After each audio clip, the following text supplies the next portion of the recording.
Hello guys! Welcome to my channel. Ako si Kuya Jeko at isi-share ko dito ang aking mga natutunan about sa pagkanta. Kung kayo nagsisimula o matagal na kayo kumakanta, sana makatulong tong mga knowledge na natutunan at experience ko sa singing. Ito ang episode ng 10 utos ng singers. Yan. Excited na ba kayo guys? Parang may naamoy ako hindi maganda. Yan. Pakinggan nyo. Ayun.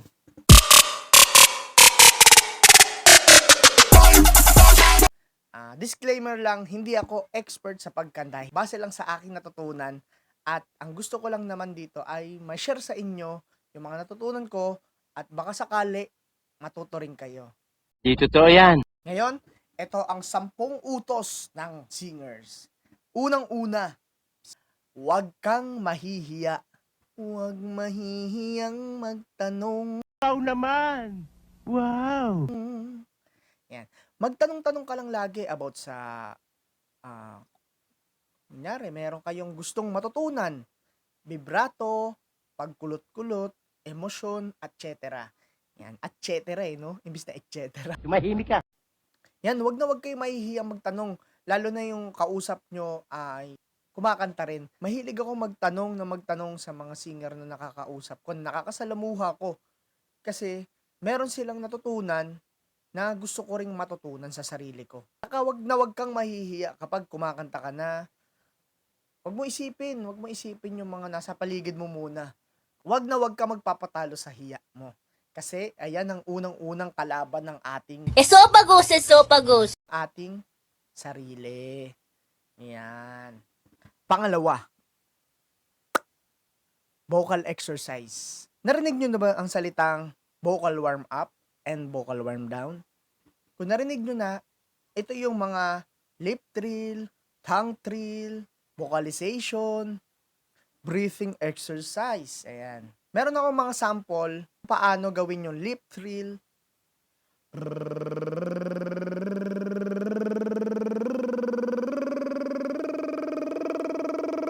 Kaya nga ikaw alam kung magaling ang tsamba mo, malakas eh. Close, wag yung masyadong close na close yung parang kasi hindi siya mag-vibrate. Kailangan yung naka-relax lang yung labi. Tapos, hihipan ka lang sa loob. Parang, ayan. Tapos, yung labi nyo, naka-relax lang. Ayan. Tapos, gawin nyo yung hipan. Tulak nyo na lang dito para may guide kayo. Hinga. Ayan. Sapa. Ikaw nga. 1, 2, 3. Hinga. Buga. Yan. Ang galing-galing. Galing mo pala dyan ah. Hindi ko alam ah. Yan. Isa pa. Do, re, mi natin. Ayan. Isa pa.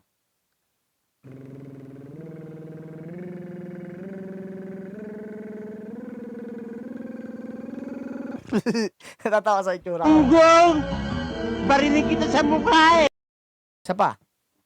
1, 2, 3, go. Hinga. Buga.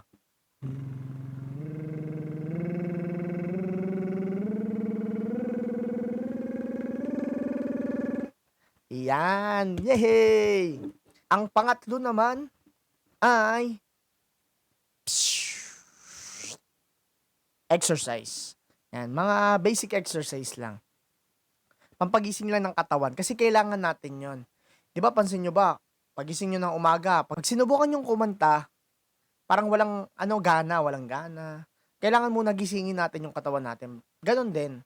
Kailangan muna natin gisingin yung katawan natin para mas maikanta natin ng maayos. Tsaka yung utak natin, naka-inline. Ayan. Ginagawa kong exercise, ayun, jumping jack, push up, tsaka sit up. Will you please repeat it? Para mas marami tayong hangin at di tayo mahingal. Hindi tayo hingalin yung sample, ganito. Sarap ng Magdalena yung, ba to?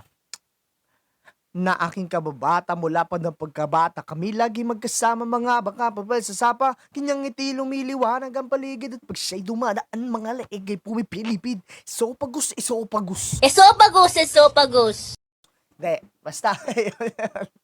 Kung bago ka pa lang sa channel ko, huwag mo pala kakalimutan na mag-like, share, and subscribe. At hit nyo na rin yung notification bell para lagi kayong notified. Yanis, notified. Pang-apat na. Ito ang pang-apat na ikautos ng singer. Wag na wag kang sisigaw kapag kumakanta ka.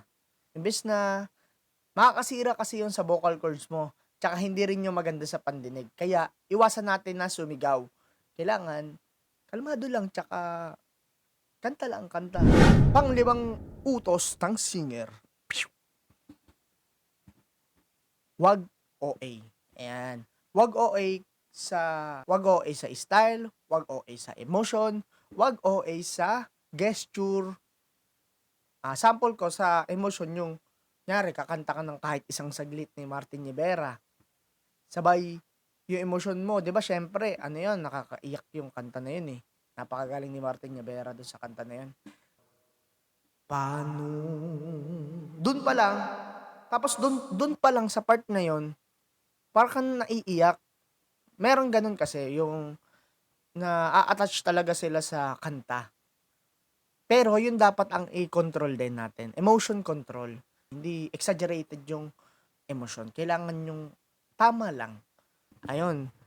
Yung magagalit ka, pero control mo din. Basta emotion control is key. Yun, no? Kulang pa ng da is the key. Tapos yung sinabi ko nga na yung sobra sa style. Nawawala na sa sobrahan sa style. Nawawala na yung emosyon naman ng kanta. Ikaw lamang ni Gary B. Tapos puro ka na kulot. Halos lahat na ng linya kulot. Nawawala na yung yung emosyon. Ang mas tinututukan na lang yung pag-style, yung pagkulot-kulot mo. Paano mo kukulutin yun? Gesture. Kailangan, syempre, bawas-bawasan din natin yung gesture. Yung kumpas ng kamay natin. Kasi, hindi mo naman dapat lahat yun i-kumpas. Nag-iiba na yung boses ko, guys, Ano yun? Dapat bawas-bawasan din natin yung pagkumpas. Kailangan, tama lang. Tulad na lang sa may bulag pipit bingi. Diba, mayroon doon, paulit-ulit yung chorus. Yung di makita, di marinig. Wait lang, mas maganda ata pag may echo. Di makita, di marinig, minsa'y nauutan. Ayun, sample. Ganun nga. Tapos gagawin mo ulit sa chorus. Di makita, di marinig, sa nauutal. 4 na chorus yung sa kanta na yon. Pag kinanta mo yan ng ganun, nakaka-umay guys. Diyan na muna matatapos ang ating video na pinamagatang 10 utos ng singer. Hintayin nyo yung next na video ko para sa another 5. Yan, 5. Hintayin nyo ulit yung 5 utos ng singer guys. Ayan, disclaimer lang po ulit. Hindi po ako professional, hindi rin po ako eksperto, hindi rin po ako coach. Ako lang po ay simpleng tao. Gusto ko lang po i-share sa inyo ang aking mga nalalaman at natutunan at baka sakali matutunan nyo rin yung mga natutunan ko. Yan. Kung nakatulong po ito sa inyo, huwag nyo po sanang kalimutang mag-subscribe, like, share, tsaka hit nyo na rin yung bell. Thank you.